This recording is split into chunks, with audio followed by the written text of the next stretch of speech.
आज आपल्या पक्षामध्ये अनेक तरुण कार्यकर्त्यांनी प्रवेश केलेला आहे. या प्रसंगी आपण काय भावना व्यक्त? राष्ट्रवादी काँग्रेस पक्षामध्ये दररोज तरुणांचा प्रवेश होत आहेत. मला यात आनंद होतो की मी ज्या प्रभागात निवडून लढत आहे त्या प्रभागामध्ये साई बोल्लावार हे एक तरुण कार्यकर्ता अतिशय जोमात काम करत होता. तो भारतीय जनता पक्षावर निवडून लढवणार होता, परंतु आमच्या विनंतीला मान देऊन त्या निवडणूक रिंगणातून माघार घेऊन आमच्यामध्ये प्रवेश केलेला आहे. मी त्या सर्वांचा मनपूर्वक आभार व्यक्त करतो आणि या निवडणुकीमध्ये राष्ट्रवादी काँग्रेस पक्ष या प्रभागात 100% निवडून येईल अशी ग्वाही देतो. सर, येणाऱ्या काळामध्ये आता आपण म्हणा की आपलं प्रतिस्पर्धी जे पक्ष आहेत त्या तुमच्यावरती वेगवेगळ्या पद्धतीचे वैयक्तिक पातळीवरती होत आहेत, तर प्रतिस्पर्धी पक्ष म्हणून आपण नेमकं कोणाकडे बघता? मी निवडणुकीला विकासाचा मुद्दा केंद्रित करून आम्ही निवडणूक लढवत आहोत.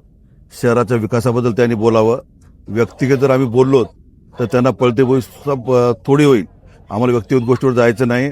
मी अनेक वर्षांसोबत काम केलेलं आहे, त्यामुळे त्यांनी व्यक्तिशः बोलू नये. ही निवडणूक विकासाच्या बाबतीत लढवावी. त्यांनी 20-25 वर्षात काय काम केलं ते दाखवावं. आम्ही 10 वर्षात काय काम केलं ते दाखवू आणि पुढे आमचं विजन काय ते आम्ही त्यांना सांगू. परंतु व्यक्तिगत गोष्टी बोलणं ही आपल्या देवलूची संस्कृती नाही. या पक्षप्रवेशामुळे येणाऱ्या काळामध्ये आपण कसं पाहता? आता आपण पाहिलं किती तरुण आले होते आणि उत्साहामध्ये आले होते. आज सकाळपासून अनेक तरुणांच्या घरी फोन करून त्यांना घरात डांबून ठेवण्याचं आलंय.